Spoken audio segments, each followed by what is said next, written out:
Hello everyone, so let's continue with our summary. Today we will discuss chapter number 2 and chapter number 3 of Why Nations Fail. You can find the summary of chapter number 1 in the previous video.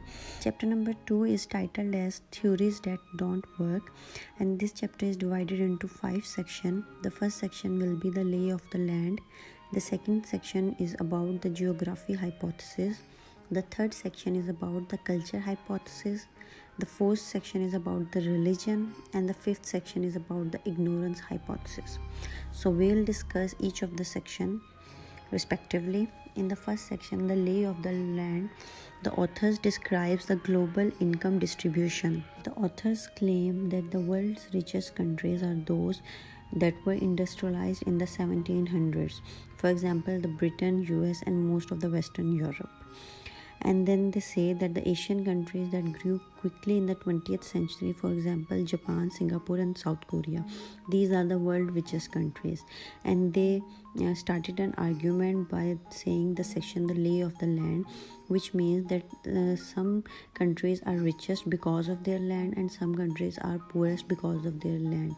And then they say most of the world's poorest countries are in sub-Saharan Africa. The author says that this has been a pattern which most people seems to think that this is the true pattern, that countries are poor and richer because of their lay of land. But both the authors reject this hypothesis, and they say and ask what is responsible for the persistent divide, like why the countries in the Americas are richest and the countries in the Middle East or Africa are the poorest. So they say that there are some hypotheses which are coming in the next section, the geography hypothesis and the other hypothesis. First of all, we'll discuss the geography hypothesis. The author says that it has been said that countries are poor because of their geography and some countries are richer because of their geography. They quoted a very famous French philosopher, Montesquieu, and they say that the French philosopher Montesquieu argued that hot weather makes people lazy and unintelligent. That is why the poorest countries are concentrated in the tropics. And today, another American economist, Jeffrey, he blames poverty on tropical diseases and poorer soil quality. But the author says that the geography hypothesis is totally wrong. There is stark inequality between places that share the same geography. For example, as we have discussed the example of two halves of Nogales, and then there is another very famous example of North Korea and South Korea. Both of these places have the same geography, but they have so much differences in their development and rights people get there. So, and they quoted more examples. For example, they say the richest and the most developed civilization were in tropical areas like Mexico, Peru, India, and China, and these regions were far more developed than the other regions. For example, present day Canada, Argentina, and Australia. Canada, Argentina, and Australia are richest now, but in the past, the best civilization and the most developed civilization were in areas like Mexico, Peru, India, and China. And they say the situation reversed because of European colonialism. So these authors didn't believe on geography hypothesis. Instead of it, they put all the blame on the colonialism. In the next section, the authors discuss the cultural hypothesis. They say that people and different sociologists attribute inequality to religious and cultural beliefs. They say plenty of people still believe that Europe is wealthy because of the Protestant work ethic. Africa is poor because Africans are lazy. But the author says culture has nothing to do with the global inequality. They say that social norms can affect institutions, but usually these institutions create these norms. For example, they strengthen their argument by saying that differences in government explain all the cultural differences between the two halves of Nogales, Sonora, and Arizona, and the South Korea and North Korea. Then they say culture doesn't explain poverty in sub-Saharan Africa. For example, some early African civilization refused to adopt advanced technology. That is why they are far behind and their institutions are very, very less developed than the other places. For example, they quoted another example of the farmers in the Kingdom of Congo. They refused to adopt the wheel and plow because they had no real property rights. So they didn't want to do so much effort because the king could take away their surplus harvest and they could be captured into slavery at any time. So they didn't want to work for anyone else. So we can say that the author believes these things on communism or feudalism. Then there is another hypothesis, the religion hypothesis.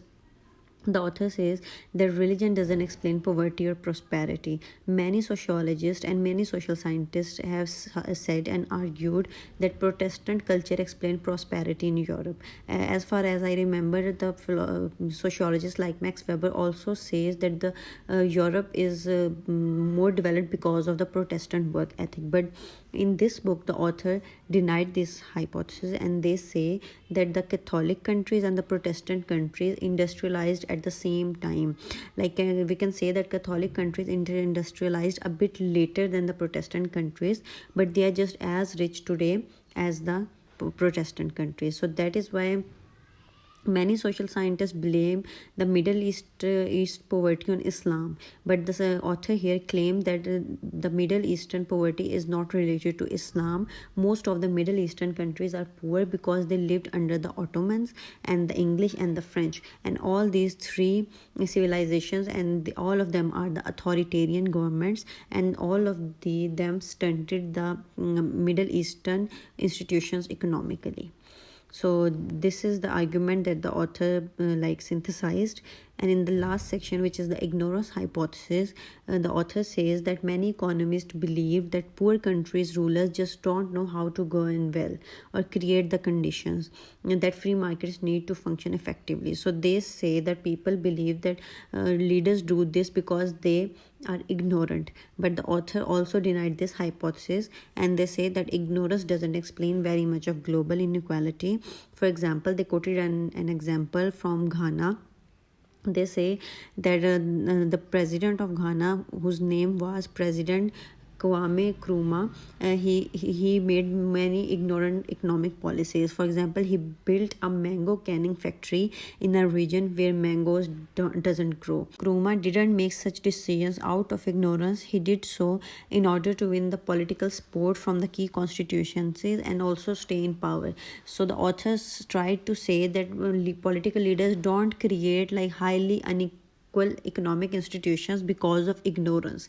Instead of it, they do it because it benefits them, and it benefits them and their allies. This is the same example that we can see in so many countries where presidents and the people in power do such contracts with the companies, like President Kwame Nkrumah did, just to win the political favor, just to enrich themselves. So this is not that is why the author says the ignorance hypothesis is also unreasonable, and they conclude that the economists are right to blame poverty on bad policies, but leaders create bad policies because of politics, not because of ignorance or culture. So thus, to understand inequality, social scientists first have to understand politics. So this is how the chapter 2 ends, and now we will move on to chapter number 3. Number 3 is titled as The Making of Prosperity and Poverty.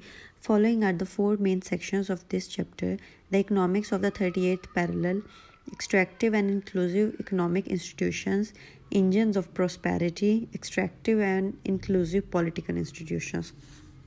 So first of all, we'll discuss the section number 1, which is the economics of the 38th parallel. In this section, the author has described the division of Korea, which was in between the South Korea and North Korea, and they have quoted an example that during the war in 1945 to 1950, a pharmacist whose name was Wang Yong Won, he stayed in the south while his brother moved to the North Korea. So 50 years later, when both these brothers met, then the brother who was much wealthier, his name was Wang Yong Won, he has moved to the South Korean side. He was much wealthier than his brother who stayed in the north. He offered his brother some money and a coat, but his brother refused because he said the North Korean government would confiscate these things. So this is basically the living standards of South Korea and North Korea. The author wanted to say that South Korea's living standards are similar to Spain's, while North Korea's are close to the sub-Saharan Africa. During the World War II, both of them are same, but in these 50 years, the situation there have changed tremendously. So the argument here is what created this difference. So in the next section, which is the extractive and inclusive economic institutions, in this section the author tried to answer the previous section. They say that by comparing the way teenagers grow in the North and South Korea, we can see the difference between the extractive and inclusive economic institutions. In the northern side, the education is mostly propaganda, and it doesn't prepare people to work or start businesses. They are just forced to join the army, and they have virtually no economic or civil rights. But in the South Korea, education is far better, and young people know that their standard of living will rise if they start successful businesses or work hard. But in the north side, people can just borrow money and sell their goods or services on the market.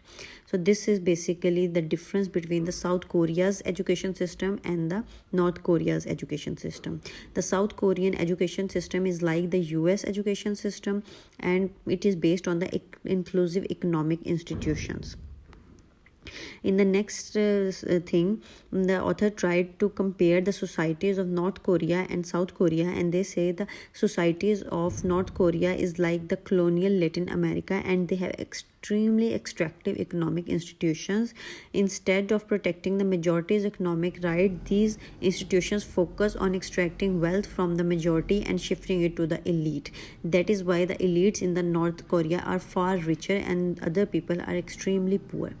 In the next section, which is the engines of prosperity, the authors tried to talk about the inclusive economic institutions. They say that in inclusive markets, people can choose their own occupations, they can pursue their own ideas on a level economic playing field. That is why people living in South Korea are far more richer, and they live in with better standards of living. In the next section, which is the extractive and inclusive political institutions, the author tried to argue about the politics. They say that politics is a society's way of governing itself. They say the politics of a country or politics of an area determines whether a nation creates inclusive political institutions or exclusive economic institutions. They say the countries who have absolutist political institutions, it means absolutist political institutions means that the institution in which power is in the hand of a single ruler or some small elite, for example aristocracy. And if this is the political system of a country, then it will generally lead to the extractive economic institutions, because absolutist system give elites the power to set policies, and that benefit nobody but only themselves.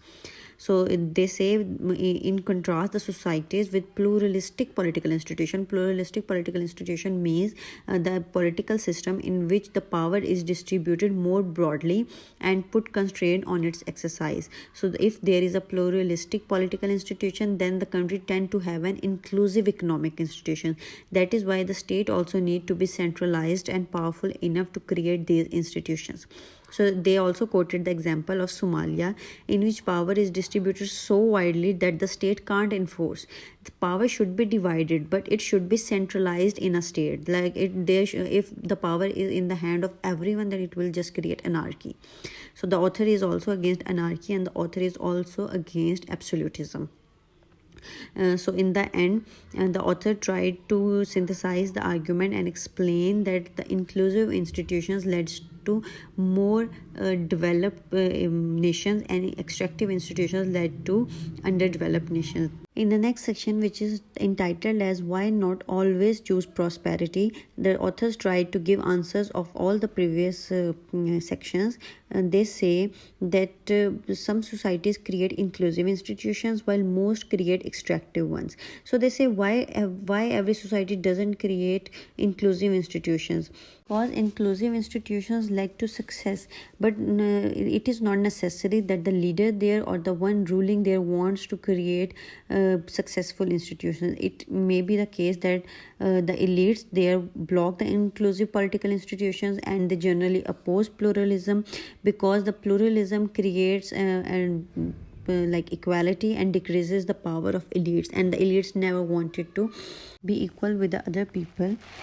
So for all these reasons, sustainable economic prosperity require inclusive political institutions. So this is how the chapter 3 ends.